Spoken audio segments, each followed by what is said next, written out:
Bismillahirrahmanirrahim. Assalamualaikum warahmatullahi wabarakatuh. Perkenalkan, saya Ridha Setiadi. Di sini saya akan menjelaskan mengenai resume dari kaderisasi. Yang pertama itu pengertian organisasi. Organisasi atau dalam bahasa Inggrisnya organization merupakan kumpulan orang-orang dengan tujuan yang sama. Nah, organisasi itu sering dikaitkan dengan event organization. Nah, padahal kedua hal itu merupakan hal yang berbeda. Apabila organisasi itu mereka itu harus memikirkan hari ini dengan hari yang akan datang. Sedangkan kalau event organization itu mereka itu hanya memikirkan bagaimana dengan kegiatan yang dilaksanakan, apakah sudah terpenuhi atau belum. Oke, lanjut. Manfaat organisasi. Ketika kalian masuk organisasi, jangan sekedar ikut-ikutan saja. Karena apabila organisasi itu sudah selesai gitu, kalian lulus atau semacamnya, nah, kalian itu tidak akan mendapatkan apa-apa atau kita bisa sebut sia-sia. Nah, manfaatnya itu adalah meningkatkan public speaking. Nah, ini bagus. Terus yang kedua itu mendapatkan peluang kerja. Nah, ini hal yang membuat organisasi itu penting ya, mendapatkan peluang kerja. Nah, yang selanjutnya itu meningkatkan keterampilan, yaitu bagus. Dan yang terakhir itu menambahkan relasi. Oke, lanjut. Nah, sejarah Himakom. Saya akan menjelaskan sedikit mengenai sejarah Himakom. Pada tahun 1987, Polban itu masih disebut sebagai Politeknik ITB. Nah, dan logo Himakom itu masih bentuk Ganesha ya, atau bisa disebut gajah. Namun pada tahun 2005, logo Ganesha itu diganti dengan logo prosesor dan namanya pun dirubah menjadi Polban. Oke, yang selanjutnya ada regenerasi Himakom. Kita sebagai generasi penerus, kita tuh harus mempunyai inovasi sendiri ya. Jangan membanding-bandingkan dengan organisasi yang lain. Kita tuh harus fokus ke inovasi sendiri, harus fokus dengan tujuan sendiri.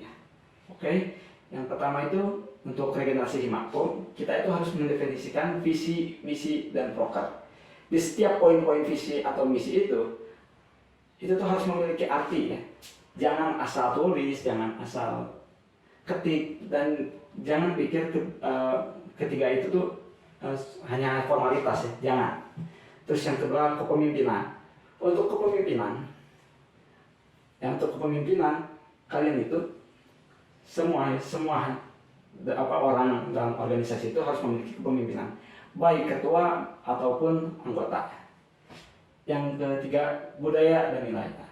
Budaya dan nilai itu berkaitan dengan kegiatannya. Nah, kalian apabila ingin membuat kegiatan, buatlah kegiatan dengan manfaat yang banyak.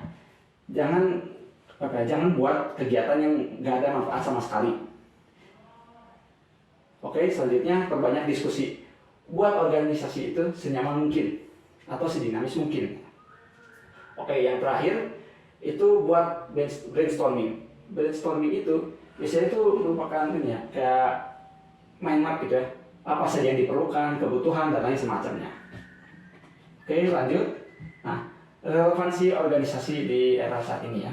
Secara keseluruhan, organisasi kemahasiswaan itu masih memiliki relevansi bagi mahasiswa saat ini gitu ya. Nah, namun hal ini tergantung pada fokus, visi, misi, dan manfaat yang ditawarkan oleh organisasi tersebut. Oleh karena itu, organisasi kemahasiswaan harus beradaptasi dengan perubahan gaya hidup dan minat mahasiswa, serta menawarkan manfaat dan kesempatan yang berguna bagi mahasiswa.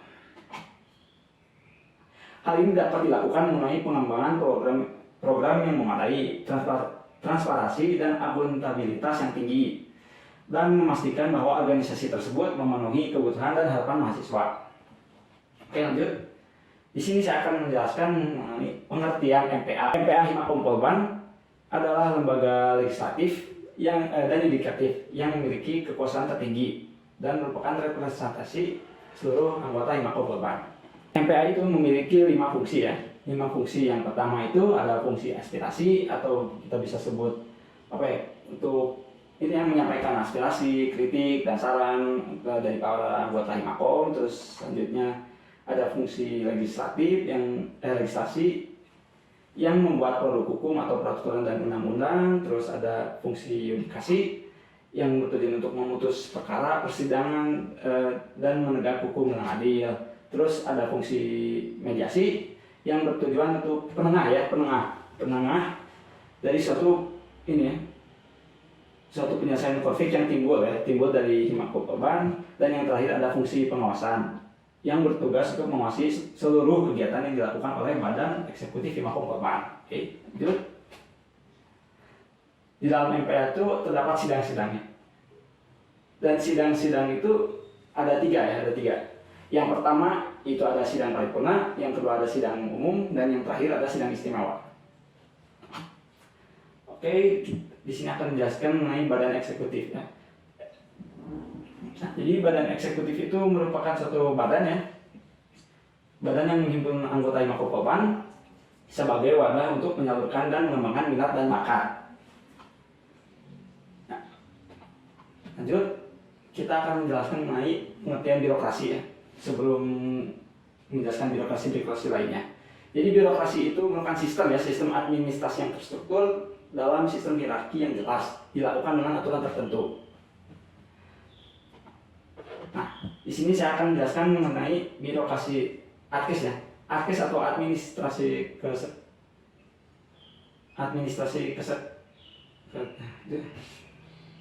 sekretariatan ya, itu merupakan birokrasi yang mengurus mengenai surat menyurat. Nah, surat menyurat itu memiliki fungsi ya, bertujuan. Nah, yang pertama itu sebagai sarana komunikasi untuk menyampaikan pemberitahuan, terus ada sebagai alat bukti tertulis yang memiliki kekuatan hukum, terus ada sebagai alat untuk membantu pengingat, terus ada sebagai catatan atau dokumentasi historis, dan yang terakhir itu ada ini ya, alat untuk mewakili pribadi atau lembaga pembuat surat yang menyampaikan pesan informasi. Nah, lanjut, di dalam surat menyurat itu memiliki jenis-jenis juga ya, jenis-jenis surat. Yang pertama itu ada surat permohonan yang digunakan untuk mengajukan permohonan penerbitan sertifikat. Terus selanjutnya ada ini ya, surat pernyataan ya. Surat pernyataan itu ini surat yang sering digunakan sebagai lampiran proposal kegiatan ya. Lanjut, itu ada surat undangan ya, surat undangan yang digunakan sebagai undangan terhadap pihak lain untuk ikut serta dalam sebuah kegiatan. Dan yang terakhir itu ada surat keterangan ya, surat keterangan. Keterangan ini digunakan untuk memberikan keterangan atas hal yang disebutkan di dalam surat. Oke, lanjut. Nah, selanjutnya ada birokrasi keuangan. Ini birokrasi keuangan itu merupakan suatu birokrasi yang mengurus yang berkaitan dengan keuangan. Bisa aja mengurus RAB atau SPJ ya, atau surat pertanggungjawaban.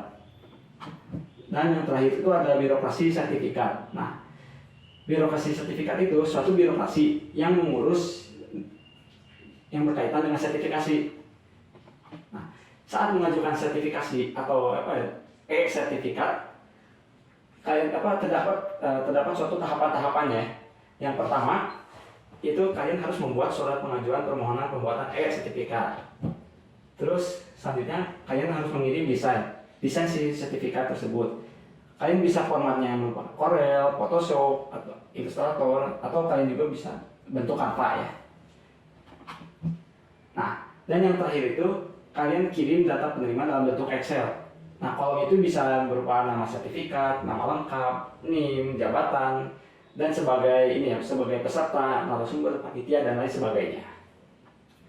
Oke, cukup sekian dari resume saya ini. Mohon maaf apabila saya salah kata. Cukup sekian. Wassalamualaikum warahmatullahi wabarakatuh.